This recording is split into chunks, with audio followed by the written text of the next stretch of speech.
اعوذ باللہ السمیع العلیم من الشیطان الرجیم بسم اللہ الرحمن الرحیم۔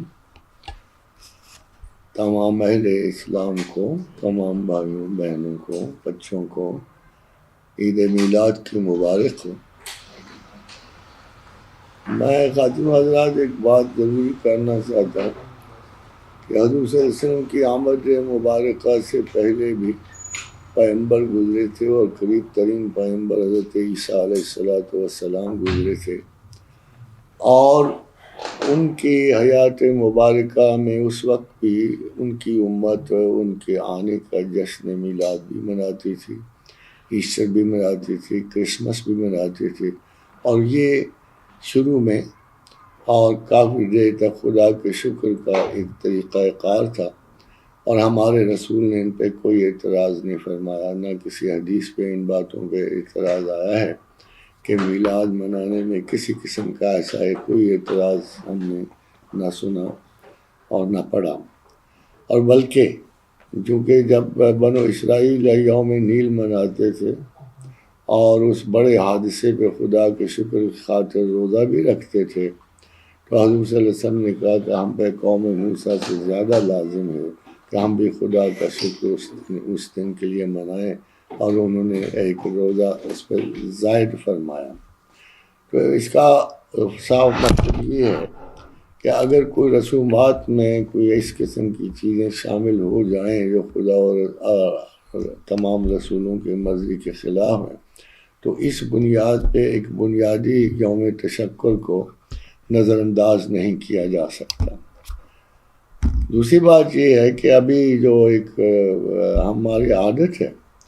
کہ ہم لوگ جو ہیں اپنے بڑوں کا بڑا احترام کرتے ہیں اور بزرگوں کی عبادت کی حد تک احترام کرتے ہیں،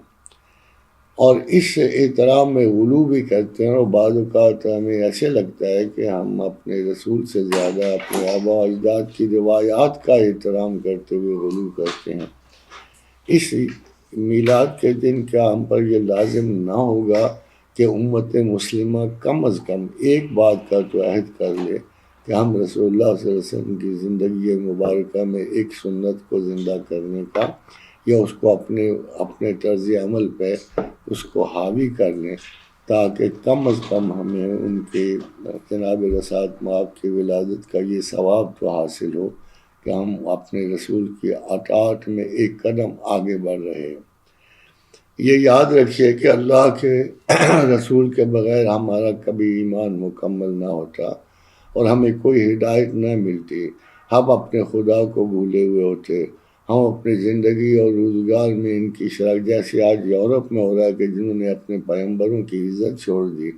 وہ آج دہریت کی زد میں ہے، اور وہ جو ان کی اپنی ذہنی ارتقاء کی ایک وہ منفی لمٹس کو چھو رہے ہیں، جس میں یہ بدتمیزی بھی واقع ہو جاتی ہے کہ وہ دوسرے پیغمبروں کو بھی انسلٹ کرنے سے چوکتے نہیں ہیں۔ خادم حضرات، یہ شاید آپ کے علم میں ہوگا کہ توہین رسالت جہاں بھی واقع ہوگی مسلمان کا دل اس سے مجروح ہوگا، اور وہ اس کا بڑا انجام بھی ان قوموں نے بھگتا ہے کہ جنہوں نے کبھی بھی کسی انڈیویجول نے یا قوم نے توہین رسالت کی ہے۔ آپ کو یاد ہوگا کہ واہ محمدہ کے کہنے پہ جب اسپین کے بادشاہ نے یہ کہا تھا کہ آج محمد تو کیا خدا کو بھی بلا لو تو آج ہمیں کوئی نہیں روک سکتا۔ اس کے وجہ سے 750 برس کی غلامی نصیب کی، اور ریجنالڈ کو مت بھولو کہ اس نے بھی واہ محمدہ کے جواب میں یہی بات کہی تھی، اور سلطان صلاح الدین نے اسے اپنے ہاتھوں سے قتل کیا تھا۔ وقت ایک آندھی آتی جاتی ہوا کی طرح ہے، اس نے کو ٹھہرنا تو نہیں ہوتا، دریاؤں کے پانی پلوں سے نیچے گزر جاتے ہیں، اور آنے والی ساعتوں سے کون باخبر ہوتا ہے۔ اگر وہ اسی طرح غیرت مسلم کو ابھارتے رہیں گے اور اسی طرح جناب رسالت مآب پہ وہ فضول اور واہیات اور جسے کہتے ہیں کہ تہذیب یافتہ جو باتیں کریں گے، تو وہ actually they are trying to muster the wrath of Muslims, اور یہ کبھی نہ کبھی پورے یورپ پہ آفت اور مصیبت بن کے گرے گا۔ پہلے بھی گرا تھا، پھر بھی گرے گا۔ تو اس احتیاط کو مد نظر رکھتے ہوئے تمام قوموں کو چاہیے کہ مصدقہ کم از کم وہ رسولوں کو تو اپنے ان فضول اور بے استحقاق مزاحیات سے ان کو تو پرہیز میں رکھیں۔ اگر ایسا نہ ہوگا تو اگلی جنگ کے آثار جو ہیں مذہبی نظر آتے ہیں، اخلاقی نظر آتے ہیں، احترام رسالت کے نظر آتے ہیں، اور یہ ان کو کسی صورت بھی اس قسم کا کوئی فائدہ ہی نہیں پہنچے گا۔ جس آزاد خیال جمہوریت کے خدا کو لیے بیٹھے ہیں وہ بڑی جلدی پاش پاش ہو جائے گا۔